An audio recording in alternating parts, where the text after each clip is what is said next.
Olá, boa noite. Começa agora o programa Câmara Cidadã.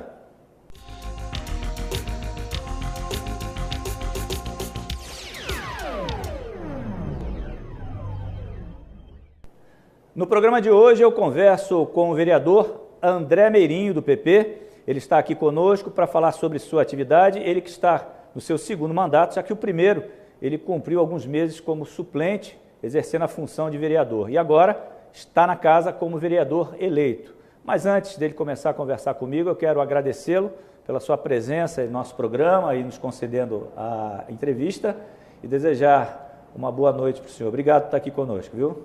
Boa noite, Lacerda. Prazer estar participando aqui do programa pela segunda vez. Participei uma vez como vereador suplente no período aí de 2016 e agora como vereador eleito em um novo momento da sociedade. Então, prazer estar podendo participar aqui da TV Câmara.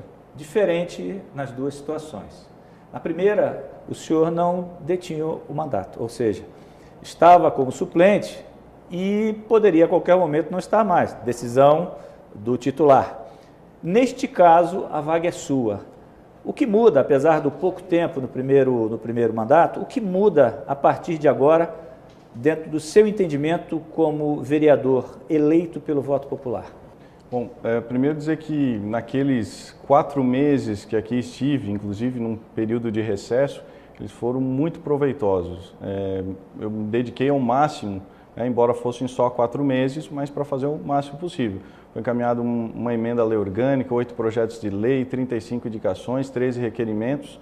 Então, trazendo soluções importantes para Balneário, consegui aprovar alguns projetos de lei, outros agora iniciando o mandato, estou buscando desarquivar e dar andamento.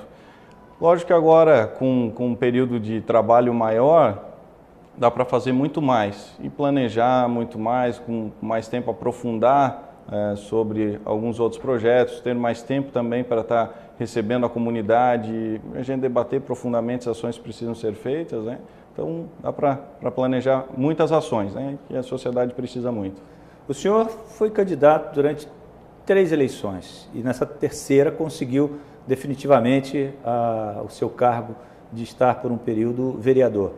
Eu pergunto, o que levou o vereador a insistir na continuidade da busca por uma vaga no Legislativo? Obrigado, Lacerda. Olha, é um desafio quando se decide ingressar na vida pública. É muito tempo dedicado e é importante que as pessoas saibam, até que para que venham mais pessoas bem intencionadas para a política para fazer a diferença. É muito tempo de dedicação. O que levou foi o interesse de gostar muito de administração pública, de querer fazer a diferença para a sociedade. E como nós vemos, historicamente, a administração pública tem muito a avançar. Então, se por um lado as coisas estão não como a gente deseja, por outro tem muito para ser feito. E é nesse caminho do fazer, no rumo de desenvolvimento sustentável, que foi do engajamento de ser candidato tantas vezes, mas de forma perseverante, conseguir chegar com o apoio da população, que está cada vez mais consciente e participando mais do meio político, indicando, multiplicando, para ter o seu representante de fato. O senhor acha que o perfil do eleitor mudou de 2008 para cá? Ele passou a ser mais seletivo, ele está buscando mais a rotatividade, vamos dizer assim, do político, para que se não se torne um político profissional? Ou seja, o eleitor entendeu que o político, ele está por um período prestando serviço à comunidade. Você acha que esse é o fator preponderante nessa mudança de termos na casa, hoje com 19, mas se considerarmos o número anterior, quase 70% de novos vereadores? Sim. Eu entendo sim que está havendo uma mudança, uma evolução periódica da importância que o cidadão tem dado para o voto e para a participação. Não necessariamente de 2008 para 2012, lógico que houve uma evolução, mas de 2016 foi uma grande evolução. Muitas pessoas vinham me dizer, é a primeira vez que eu vou votar consciente. Então, e deixando de votar simplesmente por ser um amigo ou por ser um conhecido ou alguém que trabalha junto, mas analisando propostas, vendo que é exatamente para lhe representar, né? Então, quem vai lhe representar? Tem que ter consciência do voto. Lógico, com todas as manifestações que têm ocorrido no Brasil, as pessoas participando inclusive em redes sociais, isso ajuda muito e faz com que, né, gradativamente mais pessoas bem intencionadas entrem na política para a gente mudar esse cenário e trazer transformações de fato para a sociedade, né? Essa é a sua intenção enquanto legislador. Nessa sua campanha, o que o senhor mais percebeu de vontade dos eleitores? Era a mudança, renovar a Câmara, ou eles tinham ainda algumas reivindicações antigas, interesses em ter benefícios pessoais? Que o povo faz muito disso, né? Troca Sim. por carrada de barro, camisa para time de futebol, aquelas coisas que a gente sabe, infelizmente, né? Sim. O senhor percebeu isso ainda ou essa mudança já aconteceu? O povo está desse jeito que o senhor falou, mais consciente? Sim. Não, lógico que existe esse perfil, né, de pessoas que ainda entendem representantes para atender seus interesses pessoais, mas a grande maioria, eu entendo, pelo menos as pessoas que a gente procurou, que estiveram buscando votar, indicaram, multiplicaram, eram com esse perfil, de querer o melhor para a cidade, né, de estar mais consciente, de saber exatamente, né, que se não tiver a pessoa representando, pensando no interesse coletivo, né, se estiver por interesse pessoal, como a gente vê nas mais diversas esferas, com todos os problemas que vêm ocorrendo, então não tem como mudar, né? Muda se houver a participação, se conseguir colocar os representantes comprometidos com o melhor para a sociedade. Com certeza. Né? A mudança tem que começar na sociedade para chegar no político. É isso que nós temos que entender. Nós temos o nosso primeiro intervalo e, na sequência, eu volto conversando com o vereador André Meirinho, do PP, que vai estar falando, inclusive, de seus projetos. Afinal de contas, ele agora tem 4 anos para trabalhar em prol da nossa comunidade. É um instante só, eu volto já. Estamos de volta para o segundo bloco do nosso programa de hoje, Câmara Cidadã. Eu estou recebendo e conversando com o vereador André Meirinho, do PP. Ele está aqui conosco falando sobre suas atividades, sobre esse ano e os próximos anos, ele enquanto representante do povo. E o vereador, ele recentemente foi selecionado para fazer parte da Rede de Ação Política pela Sustentabilidade, RAPS. Eu vou pedir para que o vereador explique exatamente qual é o papel dessa rede e qual vai ser a atuação do vereador. A RAPS, né, Rede de Ação Política pela Sustentabilidade, ela é uma rede como diz, de ação política suprapartidária nacional. Para a gente esclarecer um pouco, o cenário político no Brasil hoje, com mais de 30 partidos, as pessoas estão insatisfeitas com os partidos e veem que existem pessoas bem intencionadas nos mais diversos partidos. Então a RAPS ela busca trazer pessoas comprometidas com ética, com transparência e principalmente com a sustentabilidade, a fazer parte então de uma rede para que sejam capacitados e possam trazer melhorias de fato nas políticas públicas, no processo democrático. Então, fortalecendo e colocando cada vez mais representantes comprometidos com essas causas. A seleção na RAPS ela é feita para diferentes segmentos. Existe o processo de líderes RAPS, que geralmente é quem já foi candidato ou quem é representante político, os empreendedores cívicos, que é pessoas que trabalham na sociedade civil organizada, e os jovens RAPS. Inclusive, eu fui selecionado no Líderes RAPS e o outro vereador, um colega, Lucas Gotardo, no Jovem RAPS, que depois se torna ou líder ou o empreendedor cívico. Sim. Mas o objetivo é exatamente transformar, trazer soluções nessa rede, trocar boas práticas, né, do que vem sendo aplicado, realizar estudos que realmente transformem a administração pública. Então, é uma rede que proporciona uma grande troca de experiências. Né? As pessoas muitas vezes têm dificuldade de entender o que é sustentabilidade. Se define muito isso a preservação ambiental, mas não se limita só a cuidar de árvores. Vamos deixar bem claro assim para ficar bem transparente para o telespectador. Não é essa só a função da sustentabilidade, né? Obrigado, Lacer, pela pergunta também. Realmente é importante a gente esclarecer para a sociedade. Meio ambiente faz parte da sustentabilidade, mas não é simplesmente dessa forma. O conceito, né, de acordo com o relatório Nosso Futuro Comum da ONU, é que o desenvolvimento sustentável é aquele que atende às necessidades do presente, sem comprometer gerações futuras de atenderem às suas próprias necessidades. Então, geralmente se trata de um tripé. Tem que haver equilíbrio entre o aspecto econômico, social e ambiental. Como historicamente só se dava atenção ao econômico e social, realmente o ambiental ele surge como um diferencial e por isso a relação com a sustentabilidade. A questão de desenvolvimento sustentável realmente é um compromisso da minha atuação política. Todas as campanhas, em 2008 ainda pelo PV, 2012 pelo PP, quando a nossa coligação já tinha o nome Balneário Camboriú Sustentável, e em 2016, novamente, todas elas eu trabalhei com um foco no desenvolvimento sustentável.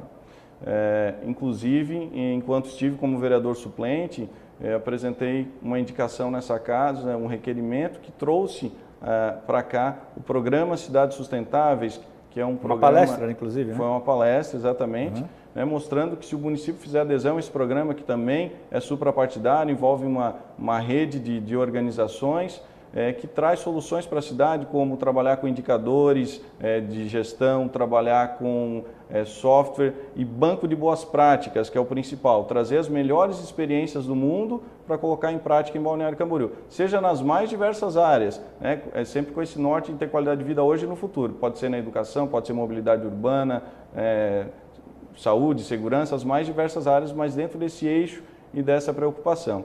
E, inclusive, um outro projeto que já encaminhei, enquanto estive como vereador suplente, agora pretendo reencaminhar em parceria com os demais vereadores, é de uma emenda à lei orgânica que trata do plano de metas, que determina que o prefeito eleito apresente, no início da sua gestão, as suas principais ações e preste contas para a sociedade a cada 6 meses. Isso vem dentro dessa lógica do programa Cidades Sustentáveis e que a RAPS também entra nesse sentido.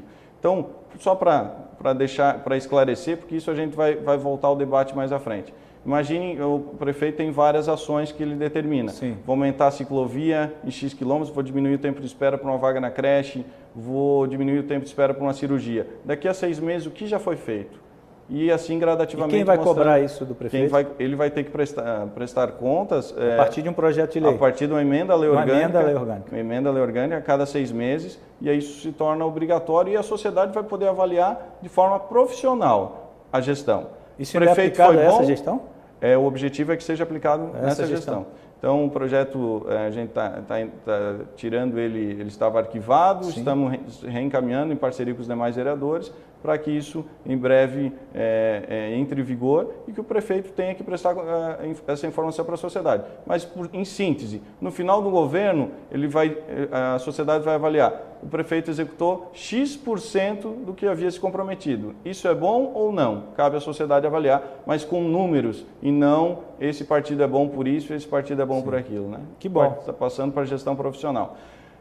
Mas só ainda na questão da sustentabilidade, também faz parte nessa seleção, eu fiz um MBA em Desenvolvimento Regional Sustentável, concluí um mestrado em Planejamento Territorial, então se combina tanto o conhecimento acadêmico como a prática de atuação política. Por isso também da seleção e que participando dessa rede a gente vai poder agregar e fazer muito mais, trazer muito mais soluções para Balneário Camboriú. Que bom. Olha, nós temos mais um intervalo, você continue acompanhando o nosso programa, que na sequência eu volto conversando com o vereador André Meirinho, do PP, que vai falar sobre outros projetos, além desse Cidades Sustentáveis, que ele trouxe aqui para debate na Câmara e que é uma de suas bandeiras. Ele tem outros projetos, o que ele pretende fazer para você, para a nossa comunidade, nos próximos 4 anos. É um instante só, eu volto já. Estamos de volta para a última parte do nosso programa Câmara Cidadã e eu estou conversando com o vereador André Meirinho, do PP, e no último bloco a gente falava sobre uma de suas bandeiras, que é a sustentabilidade. E eu perguntava sobre outros projetos para a sua legislatura, para esses 4 anos que ele vai estar aqui representando o povo de Balneário Camboriú. E eu gostaria de saber do vereador, com relação a um projeto de sua autoria, que é para regulamentar a transição de poderes em Balneário Camboriú. Ou seja, quando o prefeito sair, ele tem que deixar tudo direitinho para o outro. Isso não é muito comum no país, né? Infelizmente, né? É a cultura de alguns políticos nesse país, infelizmente, né? É verdade. Infelizmente, há uma confusão entre o interesse pessoal e o coletivo, né? E muitos gestores acabam fazendo, né, essa mistura e acabam, às vezes, tentando prejudicar o sucessor para que não tenha sucesso por ser de outro partido. Então, geralmente, né, na transição de governo, existe essa dificuldade. E hoje, nos mais diversos locais do Brasil, a transição ela ocorre pela boa vontade do prefeito que está encerrando o mandato, que foi o caso de Balneário Camboriú. O prefeito Edson Periquito abriu as portas, o prefeito Fabrício de Oliveira, e tiveram um grande contato, as equipes conversaram, foi passadas as informações, exatamente da forma que tem que ser. Mas nós sabemos que em vários outros municípios isso não ocorre, se cria dificuldade, por vezes quase não há nenhuma transição. Aí quando o gestor assume, o novo prefeito assume, ele encontra um município que ele desconhece a questão financeira, a questão de patrimônio do município, as dificuldades, dívidas, as principais urgências. Então, não pode ser dessa forma, né? Não pode ser uma opção do prefeito que está encerrando o mandato passar a informação à frente. Tem que ser obrigação, né? Então, o projeto de lei ele vem para regulamentar exatamente isso. Coloca um prazo, de a princípio de 60 dias, que tem que ser realizada a transição das equipes, como que são formadas as equipes. A princípio, na lei está previsto 7 representantes de várias secretarias, o mesmo número de representantes do prefeito eleito, e que troquem as informações, que tenha uma transição exatamente democrática. O principal aspecto é que a cidade não pode parar. Com certeza. Nós falávamos antes da profissionalização da gestão. Sim. E a cidade não pode parar, tem que entrar um novo governo e seguir no mesmo ritmo. Lógico que tem diferenças de interpretações políticas e prioridades de governo, mas os serviços básicos não podem parar. Então, acho que para a maioria dos políticos, não vou generalizar, falta aquele conceito de que ele não é, que ele está na função de prefeito, vereador, deputado, senador, não importa a função. Tem muitos que passaram a entender que ser político, ou ter uma função legislativa ou executiva, passou a ser profissão. E eu acho que é um conceito, na minha opinião, errado, e que gera toda essa confusão administrativa, principalmente no processo de transição. Esse apego ao cargo, o apego à função, o que prejudica a comunidade, o município, o país, enfim, né? Eu penso que, nesse sentido, nós deveríamos analisar exatamente o prefeito como um grande síndico. Sim. Simplesmente. Ele é um cidadão como o que se elegeu, é um cidadão como outro que está deixando o cargo. E que a sociedade deu a possibilidade dele administrar a cidade por um período. Ele estava como prefeito, está deixando de ser prefeito para que um novo assuma para defender os interesses da comunidade, independente da filiação partidária. O interesse, depois que encerra o período eleitoral, tem que se pensar simplesmente em administrar a cidade. É para isso que o prefeito é eleito. Então, essa lei vai garantir que, independente de quem seja o prefeito, que ele vai ter que seguir todo o processo de transição. Tem que seguir com regras claras, informações obrigatórias que tem que passar para o sucessor, para que ele dê continuidade, ainda mais quando a gente fala da capital Sim. catarinense do turismo, a referência que e que nós precisamos... Mas ela prevê penalidades? Prevê penalidades? Na verdade, se o prefeito não cumprir, por não cumprir uma lei, automaticamente pode entrar o aspecto da improbidade administrativa. Sim. Então, sendo aprovado, o prefeito é obrigado a cumprir. Existem debates desse a nível nacional também. A tendência é que isso ocorra em todos os municípios, vindo uma lei federal, que isso ocorra também na União, nos estados, nos municípios. Por enquanto não há, então cabe fazer essa lei municipal e garantir que em Balneário Camboriú esse problema não ocorra. É o que esperamos. Vereador, olha, estamos mais uma vez chegando ao final do nosso programa. O senhor já participou numa outra oportunidade aqui, né? Ainda era o Luciano Sens que estava aqui. Eu queria agradecer por nos conceder essa entrevista, trazer alguns esclarecimentos sobre as suas atividades como legislador e também aquilo que o senhor pretende em prol do nosso município. Quero agradecer e deixar esse minuto final para que o senhor se despeça e deixe seu comentário final, sua observação final para os nossos telespectadores. Obrigado, Lacerda. Então, e falando para a nossa comunidade, no final, agradecer, principalmente nesse início de mandato, agradecer os 1.247 votos, todas as pessoas que se dedicaram, que trabalharam, que multiplicaram, que acreditaram. Foi dessa forma, com essas pessoas que queriam mudanças na política, um novo tempo, uma gestão profissional e o desenvolvimento sustentável, que a gente pôde fazer essa votação. E graças também agradecer aqui a todos os candidatos do Partido Progressista, que os eleitos e os não eleitos, que foi com a força de todos que nós pudemos fazer uma bancada de 3 vereadores. Agradeço a oportunidade, estou à disposição da população para a gente debater ideias e trazer soluções para Balneário Camboriú, que é uma cidade diferenciada. Então, nós temos que pensar exatamente muitas alternativas, né? O 4º IDH do Brasil, então tem que buscar exatamente experiências que deram certo nos mais diversos locais do mundo para colocar em prática aqui. Dessa forma que a gente busca atuar e estamos à disposição. Obrigado mais uma vez e obrigado a você que está nos acompanhando. Muito obrigado pela sua audiência. Eu faço um convite para que você continue acompanhando a programação da nossa TV Câmara. E até o próximo programa. Uma boa noite. Tchau.